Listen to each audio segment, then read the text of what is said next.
পুরনো ভবন ঝুঁকিপূর্ণ হয়ে পড়ায় ২০১৮ সালে নতুন অডিটোরিয়াম নির্মাণের উদ্যোগ নেন বরগুনা পৌরসভা। ৮ বছরেও শেষ হয়নি সে নির্মাণ কাজের। কবে কাজ শেষ হবে সে বিষয়ে স্পষ্ট করে বলতে পারছে না পৌর কর্তৃপক্ষ।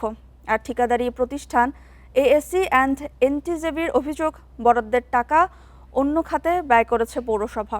দীর্ঘদিন সাংস্কৃতিক চর্চার সুযোগ না থাকায় স্থবির হয়ে পড়েছে জেলার সাংস্কৃতিক অঙ্গন। একসময় বরগুনার সাংস্কৃতিক অঙ্গনের মূল প্রাণকেন্দ্র ছিল টাউন হল পৌর অডিটোরিয়াম। নাট্যচর্চা, গান, আবৃত্তি সহ নানা আয়োজনে প্রতিদিন মুখরিত থাকত।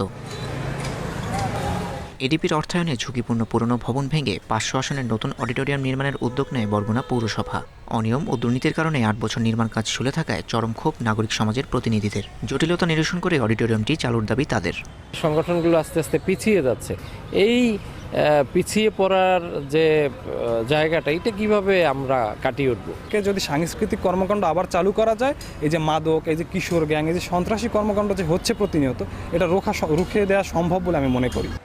একাধিকবার চিঠি দিলেও কাজের গতি বাড়ায়নি ঠিকাদারি প্রতিষ্ঠান, দাবি পৌর কর্তৃপক্ষের। তবে পৌরসভার এমন দাবি উড়িয়ে দিয়ে বরাদ্দের টাকা অন্য খাতে ব্যয়ের পাল্টা অভিযোগ ঠিকাদারি প্রতিষ্ঠানের। যেহেতু ঠিকাদারের এখন আগ্রহটা একটা বিরাট ফ্যাক্টর এখানে। ঠিকাদার যেহেতু আগের সরকারের আমলের ঠিকাদার ছিল, সেও এখন অনেকটা আত্মগোপনে বা একটু আড়ালে থাকার চেষ্টা করে, ফলে তারা এখন কাজ করতে আগ্রহী না। টাকা কেনা দেবে আমরা জানি না। পিডির কাছে আমরা যোগাযোগ করছিলাম, সে আর টাকা দেবে না, সে ফাইনাল টাকা দিয়ে দিচ্ছে। এখন ফান্ডে টাকা হইলে আমরা কাজ করবো, ফান্ডে টাকা দিলে আমরা কাজ করবো, ফান্ডের নিশ্চয়তা লাগে। বিষয়টি স্থানীয় সরকার মন্ত্রণালয়কেও অবগত করার কথা জানালেন পৌর প্রশাসক। সংশ্লিষ্ট ঠিকাদারকে আমরা একাধিকবার চিঠি দিয়েছি তার কাজ সম্পন্ন করে পরবর্তী কার্যক্রম করার জন্য এবং আমাদেরকে বুঝিয়ে দেওয়ার জন্য। সে চিঠি উত্তর দেয়নি এবং সে যে চিঠি উত্তর দেয়নি তার পরিপ্রেক্ষিতে আমরা কিন্তু সংশ্লিষ্ট মন্ত্রণালয়কে বিস্তারিত উল্লেখ করব, আমরা জানিয়েছি। তো সংশ্লিষ্ট মন্ত্রণালয় থেকে আমাদেরকে জানালে আমরা পরবর্তী প্রয়োজনীয় ব্যবস্থা নেব।